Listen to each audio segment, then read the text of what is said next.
Welcome to the Wellness Revolution podcast. Dr. Veronica here, medical intuitive doctor, wellness for the real world, wellness revolution with Holly Bertone today. And we're going to talk about autoimmune disease and breast cancer all in one. And Holly Bertone is a best-selling author. pinkfortitude.com is her website. You know, I like to get everything up front out, and we'll say it again. But Holly Bertone has a journey that you want to hear, and it's not just about what was going on physically. It's about what was going on spiritually, emotionally, and then how she has continued on her journey and had some recovery. So Holly, welcome to the Wellness Revolution podcast. Thank you so much for having me. I really enjoy being here, and I'm looking forward to connecting with all of your viewers. Well, thank you. So let's start right in with your journey. So you've had two really big illnesses that a lot of people have today. Breast cancer, which is just all over the place and nobody knows when it's going to strike. And then autoimmune disease, which is the same thing. It seems like every other person today has either breast cancer or autoimmune disease. And then we've hit 95% of the female population in America. Exactly. So what's going on here? Let's start with your journey from the beginning. You first were diagnosed with? So I was first diagnosed with breast cancer, and I was a bit of a junkaholic. I enjoyed my sweets in high school and college, but then in my 30s, I became an athlete. I raced Xterra races and mountain bike races. So I was, fairly healthy in my 30s. And I was actually diagnosed with breast cancer on my 39th birthday. And yeah, I know, right? It was happy birthday to me. Yeah, most people, most girls want a nice pair of earrings. But my gift from God was breast cancer, and that was okay. But interestingly, 2 days later, my then boyfriend proposed. So in the 48 hours I had, you have breast cancer and will you marry me? And it was just craziness from there on out. And we got married 10 days after my treatment ended. But I went through surgery, chemo, and radiation in about 9 months. So it was a pretty, it was a stage, I think 1B. So they went through a pretty aggressive treatment with me to make sure that, everything was blasted out. The good news is that everything was blasted out. The bad news was that it left a lot of latent damage. 1 year later, I was diagnosed with Hashimoto's, which is a autoimmune thyroid condition. And, you have hyperthyroid and hypothyroid. I like to say my thyroid kind of went to sleep, and so did I. So, that's pretty much what happened with my Hashimoto's diagnosis one year later. So let's go back a bit in your history, because I know people, when they hear breast cancer, when they hear thyroid disease, there's some basic knowledge that they want to know. So anybody else have breast cancer in your family, or were you one of the people who was found to have a genetic predisposition for breast cancer? So they did all the genetic tests, and I was negative across the board. Not really a lot of cancer in my, there's no breast cancer in my family, and not a lot of cancer, period. But at the same time, there's also, my doctor said that the way that she described it was that lightning hit. She said sometimes these things just happen. And at the time, I took that as, kind of gospel. I mean, when you're hit with such a huge diagnosis, you need an answer. You need to know the why. And that comforted me for quite a few years. But just within the last probably year or two, I'm realizing that there's a lot of other factors that, kind of go into it that lightning really didn't hit. Probably a lot of dietary and environmental factors that went into play. But interestingly enough, with the Hashimoto's, my mother has Addison's disease. and which is a very rare autoimmune disease. Her adrenal glands don't work. She was actually diagnosed when she was pregnant with me. So, I'm right now learning about epigenetics, and I'm sure you can probably speak a lot more intelligently than I can to that, but, kind of coming at it with, that genetic kind of predisposition and having those genetics, but then having environmental factors really, putting everything into place to make it happen. And a lot of people that I, kind of talk to with Hashimoto's, there's some kind of trauma that happens. And, for me, the cancer and the chemo, I think was, that trauma that really put it over the top. Okay, so we have to go back a little bit. Okay. Before that, though, because something triggers cancer. We know that also. So we all are prone to it because cancer cells go aberrant in our body, and everyone knows this piece of information. And there are some people who have the genetic predisposition, but there are a lot of those people with genetic predisposition who do not get cancer. And the majority of people who get cancer don't necessarily have a genetic predisposition that we can talk about, okay? So there's this field, epigenetics, where we know that diseases can be turned on and off. Something triggers that disease to be turned on and off. And we talk about environmental factors like toxins and heavy metals and food and all that other type of stuff. But for those of us, like me as a medical intuitive and an energy practitioner, we understand that that's the simple answer. The harder answer is, what spiritually and emotionally triggered the cancer? What spiritually and emotionally triggered the Hashimoto's? In your mother, yes, she has this diagnosis of Addison's disease, but we know now, we see people with Alzheimer's who died and their brain doesn't look like it has Alzheimer's, and yet we see people who were lucid their whole life and they die and their brain looks like crap. So something spiritually emotional was happening, and we heard about the happy part of your life where you got married, but there's something else that was going on. Can you shed any light upon that? Because I think that's when people are able to make the breakthrough, when they're able to admit something and face something. They realize, you know what, this is what happened. Yeah, all these other things were there, but there was this trigger that made all those things. Like, we're all exposed to Lyme disease. We're all exposed to mold, yet we don't all have Lyme disease and mold. What do you feel was your spiritual, emotional call to action, let's call it? Come to Jesus moment. People are different religions out there. But what was that thing that said, okay, you're not dealing with that, so you know what? We're going to give you a really big, nasty disease because we want it in your face. Okay, you healed from that big, nasty disease, but you're not quite dealing with it, so here's another big, nasty disease. What's going on? What do you think? I don't have the answer for that. I can only kind of share where I was at. I don't have a crystal ball. I don't know if I can pinpoint, but interestingly, I had actually gone through, I was married for the first time around very young and went through a divorce very young and moved from Pennsylvania to the Washington, D.C. metro area. So it was kind of a chance to start my life over, so to say. And, really just threw myself into work, into success, into climbing the corporate ladder, and then, also into athletics. And I think that, I always had that kind of, I was a straight A student in school. I always had that kind of drive for success and that drive for, perfection. And, that's where I was at those 10 years before the cancer hit, was that, I was, I think I was very, very happy. I think I was, very driven. I was very career focused. I was very athletic. I was, racing Xterras, and even in the first book that I wrote, I talk about, before my husband Carter, before we met, like, I just thought life was perfect.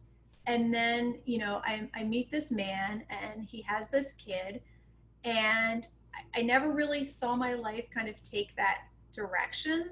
So, not only did I get hit with cancer, but I got hit with a family too.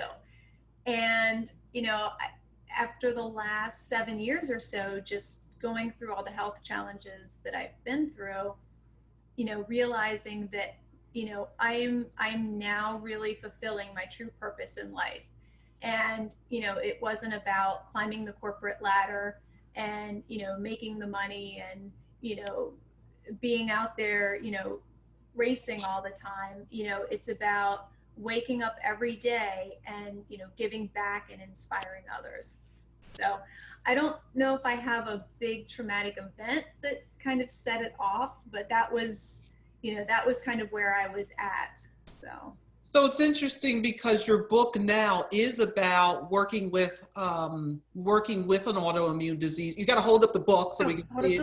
So what's the name of the book? Thriving in the Workplace with Autoimmune Disease? Yes. Thriving in the Workplace with Autoimmune Disease. And so some of the pieces that I'm going to pick out of your story are one about when I asked the question, well, what happened before? Because there always is, antecedents is what we call them, that trigger what's happening in your health. And so you had this marriage before. Now we're hearing about the happy marriage, but marriage before, and I certainly understand. I was married before, and although the marriage ended, there were a lot of happy years, but it was very traumatic when it ended. And I can tell you, during that time was when the time where I got multiple cavities and ended up with a root canal and then an implant in my mouth. Okay, after lots of years of having healthy teeth. I didn't get Hashimoto's, but I got something in my mouth having to do with communication and expressing myself. So is there anything that you feel was unresolved in your last marriage or unresolved in your life purpose and career? Because, we're talking now, and I never interview corporate people. So I met you through a different means that was that was full of entrepreneurs, not corporate. Right. So was there something in the previous marriage journey or the corporate journey that was making you feel like I'm not quite where I need to be in life, and that could have been some of the issues that were triggering you getting these really serious illnesses?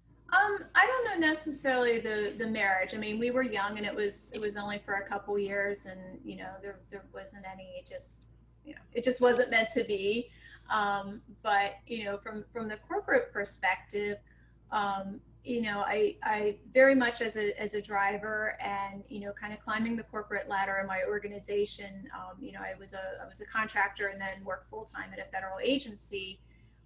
Ended up being hired on as a chief of staff, which is a pretty high and prominent position. And I just think that that thriving on that stress and thriving on that drive of being in a prestigious federal agency in Washington, D.C., and being around people who are making a lot of really good things happen.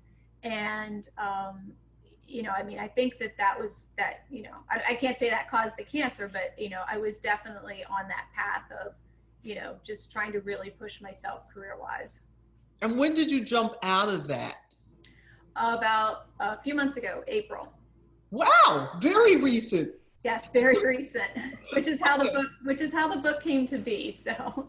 Okay. And so do you feel different being outside of corporate? Because not only was it corporate, it was government, and that just works different than anything. The morass and the rules that go along with that are, for those of us outside of it, when we see it, are maddening. I mean, maddening. Nothing makes sense to those who are outside of government. Right. When you want to do something, it's like, how do I do this? Right. So now you've jumped and you're on the other side. How does that feel? And we can get into this a little bit later, but the last probably 9 months or so at my position was just really, really traumatic. Kind of dealing with the Hashimoto's had a really bad flare up, and just kind of dealing with a management that was not cooperative. So I was at a point where, I was almost like in the hospital for a very long time. Fortunately, I made some decisions to, get out at the right time. But, interestingly, the level of, so my health when I left was pretty much at rock bottom. And it only took a couple of weeks later, and I was feeling much better. I mean, my health is I'm still recovering. I'm not, where I want to be, but, just being able to, really focus on my business and, writing and my book, and just being home, focusing on my health, focusing on my family. And, I've never felt more at peace. I've never felt that, like, I know for a fact that this is, where I need to be. I need to be home. I need to be here for my health. I need to be here for my family, and to wake up every single day and just have that drive to be able to help and inspire other people. So it's been a true game changer. And so what gave you the courage to make the leap? Because I know there's a lot of people who are like saying, I would like to do something else, but how do I do it? What gave you that courage? Did you plan it? Did you just say one day, I'm just getting out of here? How did you do that? I think it was always kind of an end goal at some point, to be able to kind of work from home. Financially, we weren't ready at all. And, I was making a 6-figure salary, and, again, had a, pretty decent position. And the management at my job had changed. And so 7 years prior, when I had cancer, they rolled out the red carpet for me in terms of just, helping me and just making sure, like, with accommodations, to make sure that, I could still come to work, I could still function, but be able to take care of myself. And, just this huge level of empathy, with the cancer diagnosis. But, with the Hashimoto's, I was having a flare up, and, the management they didn't understand. And it wasn't that they didn't understand. It was that it's not just that they didn't understand, but they did everything that they could to, go against anything that would be helpful for me. So any kind of accommodations, things like that. My FMLA was actually revoked, which is illegal. What is FMLA? It's a Family and Medical Leave Act. It's What? It was revoked? Yeah. Yeah, it's a law. It's I think if you're over, I can't remember the exact number. I think it's over 50 employees. You have that in an organization. And I was actually entitled to 480 hours of sick leave, basically, through and they made such a fuss about me being out of work to go for treatments and to get my health back in order, that they ended up revoking it. So I think that was the kind of, what do they say, the straw on the camel's back. So it was a really hard decision, to go from a 6-figure salary to zero. It's hard. I mean, the DC metro area is not cheap to live. And, my husband makes good money, but, it still was a really, really hard decision. And, it was, momentarily hard on the marriage. I mean, we, got through it easily, but, it wasn't a decision that came easy. And just my health just kept declining and declining. And I knew that if I stayed on this path, that I would end up in the hospital for a long period of time. So that was, that was kind of the push, that I was like, you know what, this is, I guess what they say, the writing on the wall. And this is my time to exit gracefully. And it's interesting now, like you say, I've never been more at peace, because you describe having a really traumatic exit from your position, dealing with, although, yes, you were in a position where you're in a family where your husband's making good money. I'm sure still your finances were based on using your money a lot in it too. And so you're like, okay, how are we going to manage everything that we're managing? Mm-hmm. And people say, oh, well, you got a lot of money, and so therefore it's not a big deal, except that your lifestyle is scaled up usually to the amount. Everybody scales their lifestyle to how much money they have generally. And yes, DC is crazy expensive. From somebody who spends part of her life in Manhattan, I think DC is like crazy more expensive in the area than even Manhattan. You know, you can find pockets where you can get really good deals, where it's challenging in that area just the way it's set up. So you decided to make the leak because it's almost like you were pushed and there was just no choice, and you had to figure out how to fly. Right. And you figured out how to fly, and that's amazing to see that you've been able to do it and then have such a high level of energy and spirit, even though I know you're talking about your illness and you're not where you want to be, but to interact with you and see your high level of energy and spirit now, so close to when it happened, is a testament to your inner strength. It really is. Thank you. Thank you. And, you know, it's interesting that, you know, there was one night that we were on the couch and my husband looked at me and he said, and this was, you know, throughout the whole process. And he had said to me, he goes, you know, your health and your countenance are worse now than during your worst times during chemo. And that hit like a ton of bricks because, I mean, can you imagine being any sicker than going through chemo, right? I mean, that's like the epitome of being sick. And so him saying that was huge. And, you know, and it's also, you know, I felt like I was failing. I mean, felt like I was failing at my job. I felt like I was, you know, failing at my company. And it just, I'm sorry, I'm getting a little emotional. Yeah, I'm seeing, I'm like.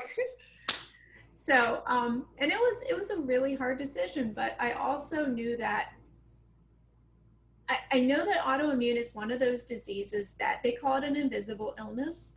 And I really wanted to step up and, despite how I felt, tell that story so that other people, sorry if I'm getting a little choked up, but to tell that story so that other people, you know, don't have to go through what I did, or, you know, have a better time, and give them the accommodations, you know, talk to them about the laws, talk to them about, I mean, I'm not an attorney, I'm not a legal advisor.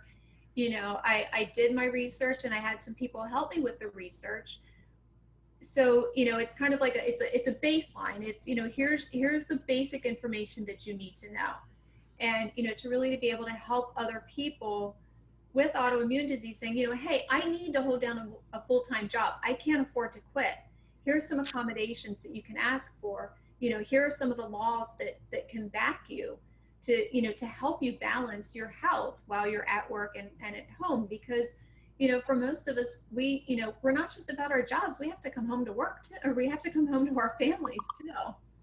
Yes. So as a result of you going through this really challenging time, it made it so that you were able to write this book to help other people who are going through this challenging time and are not particularly ready to make the leap. Yeah. So what are some of the tips that you give people? Now, you got a whole book, and I would say to people, read the whole book because thank you. it's very intricate. I mean, you get just one thing, but give us a couple of, like, you're talking about Family Medical Leave Act and all that, and most people, when they don't even know what it is, they don't think about it. Give us a little background about the Family Medical Leave Act. So, well, the book's divided into 3 sections. The first section goes into my story in full gory detail. The second part is all of the legal stuff. So the second part deals with like the FMLA, EEO, what is a disability, is autoimmune even considered a disability, things like that. So, you know, I kind of tease the middle part of the book is about as dry as gluten-free bread, but it's necessary. You know, it's necessary to know, you know, and you know, these are your legal rights. And then the third part, the, you know, final part of the book is resources in terms of, you know, how do you go about, you know, should I tell my employer, what accommodations are out there for me, things like that. So that's kind of how the book's divided up.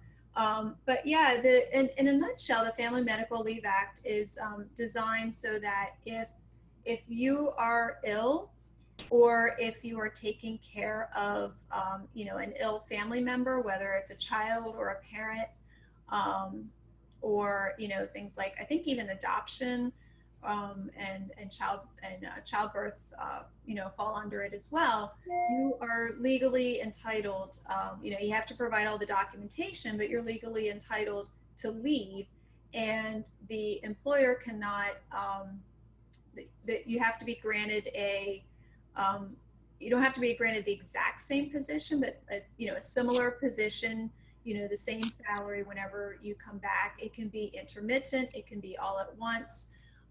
So there's a lot of flexibility around it to help individuals, deal with their life crisis. So I know the act is there. When you said it, I was like, oh yeah, that.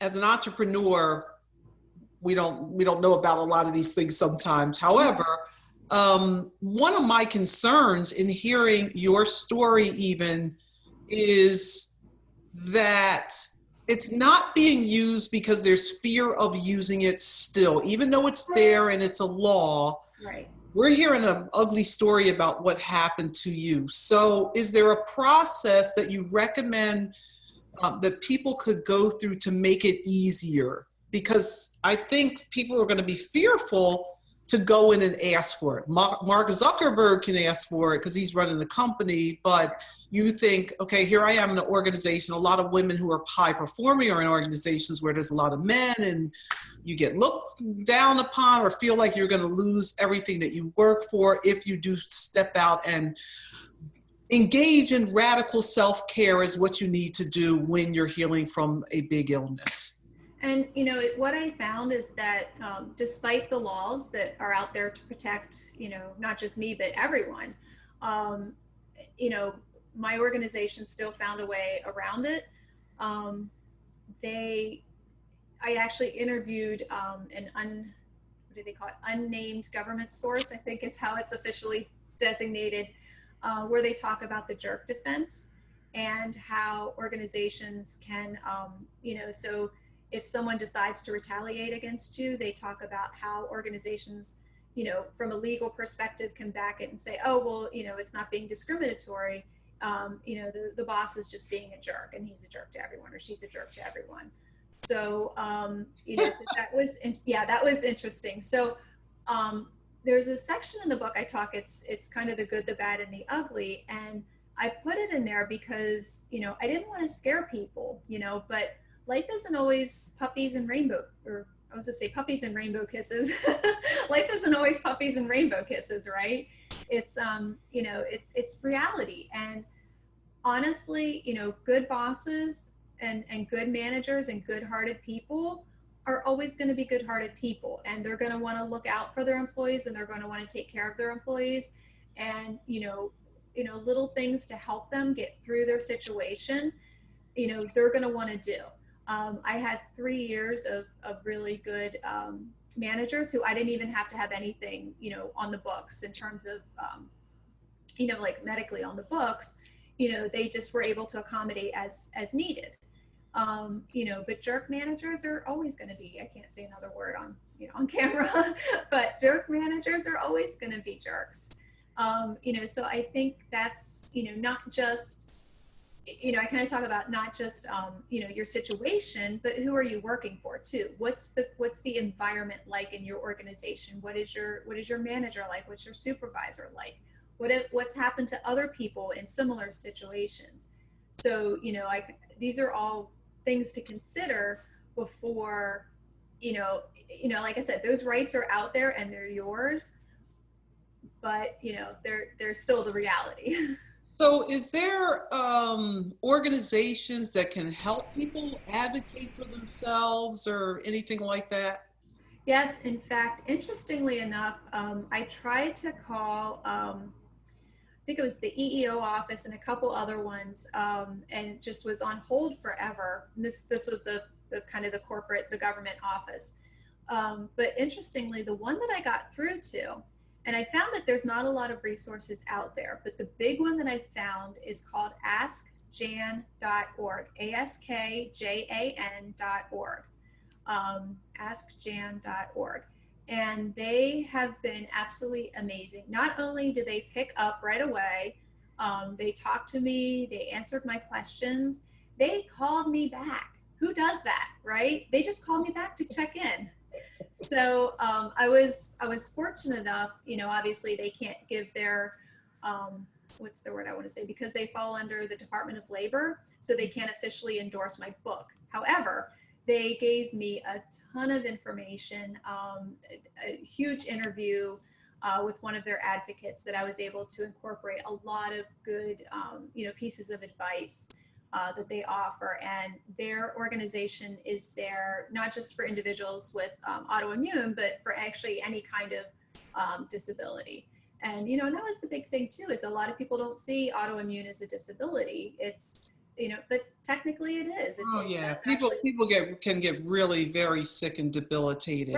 Right. And it is not have a name to it. So you have a name to yours, which makes it even harder because you're going around and it's difficult for you to verbalize what's wrong in the terminology that we use, the normal medical establishment uses and the everyday person understands. Most people with these type of issues, it's hard to name exactly what they have. Yeah, and they got a constellation of symptoms that are going on that are making their life extremely difficult. However, it doesn't have necessarily a name. Yeah, and for me, the chronic fatigue was the big symptom. But how do you explain to someone that you're chronic fatigue, unless you have it, how do you describe to someone how tired you are? It's like, oh, well, just drink some coffee or get some more sleep. Oh, I was up with the kids last night. I'm tired too. Yeah, it's a little different, so it's, it's also, kind of that education part too. Yes. So, okay. So part 1 is your story. Part 2 is the legal. And did you say there's part 3? And then part 3 is the resources. So basically, how do you, what accommodations are out there? How do you ask your boss? How should you, and if you do, how do you go to your boss?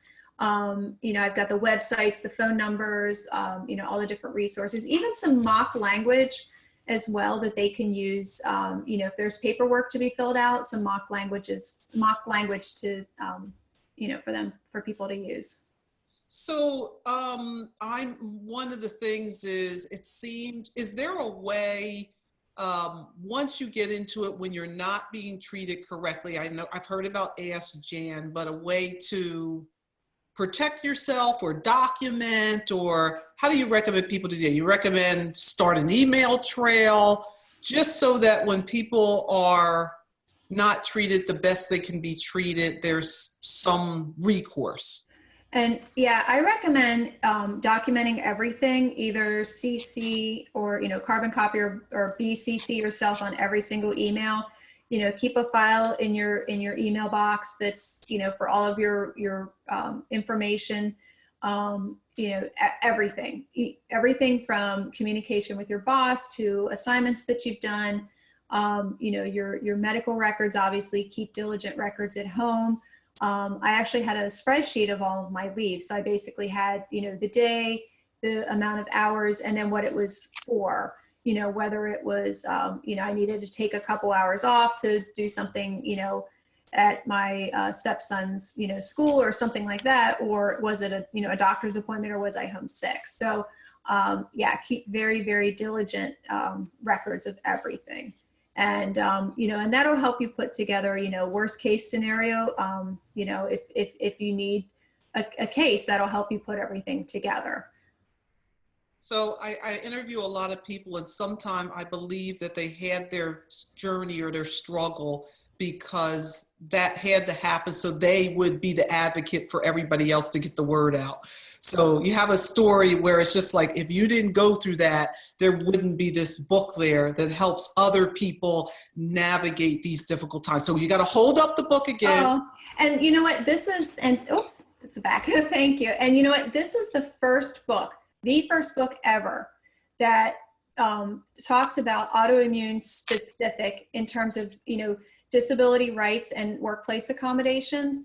And it's just such an important message to put out there, because I think it's going to help a lot of people, cope with their, with like you said, not just, the physical aspect of the illness, but you have the spiritual and social and emotional. And, so you gotta, work too and make money, and, you gotta be able to balance everything. Yes. So thriving in the workplace with autoimmune disease. Yes. It's on Amazon.com. Wonderful. And the website, pinkfortitude.com. Yes. pinkfortitude.com. Wonderful. Holly Bertone, thank you so much for being on the show. Thank you so much for having me. It was great to be here, and I appreciate you helping me to get the word out about such an important topic. Thank you for listening to the Wellness Revolution podcast. If you want to hear more on how to bring wellness into your life, visit drveronica.com. See you all next week. Take care.